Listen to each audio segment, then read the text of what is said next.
Halo guys, kontenku kali ini masih seputar tentang berbagi pengalaman sebagai pemilik restoran selama 10 tahun. Ya.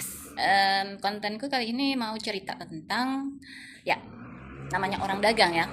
Namanya orang dagang itu biasanya sepi atau rame atau mungkin biasa-biasa aja. Nah, seringnya aku punya pengalaman yang lucu. Pengalaman yang lucunya ini misalnya ya, kalau pas lagi sepi-sepinya tuh. Jadi biasanya orang dagang tuh tahu ya periode paling laris itu di bulan-bulan apa, ataupun periode paling sepi itu di bulan apa ya, ataupun periode biasa-biasa saja itu di bulan apa. Itu udah nggak heran.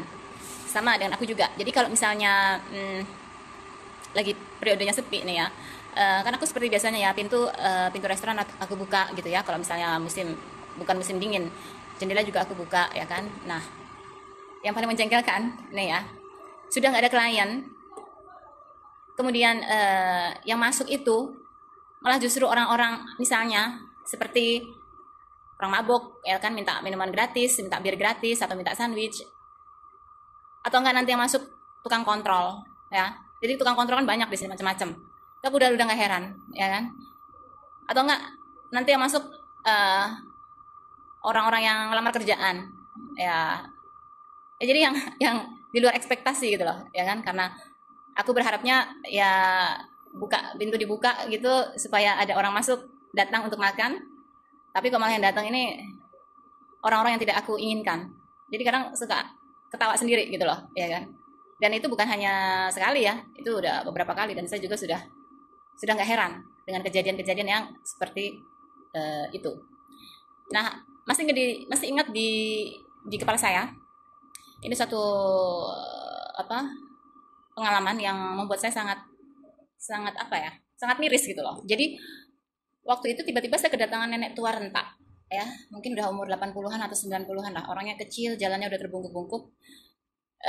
Dia datang, dia bercerita kalau dia tuh minta potongan roti kecil aja hanya untuk pengganjal perut ya, dan dia cerita katanya dia nggak ada uang 1 sen pun, dan suaminya meninggal dan dia tidak mendapatkan apa-apa ya.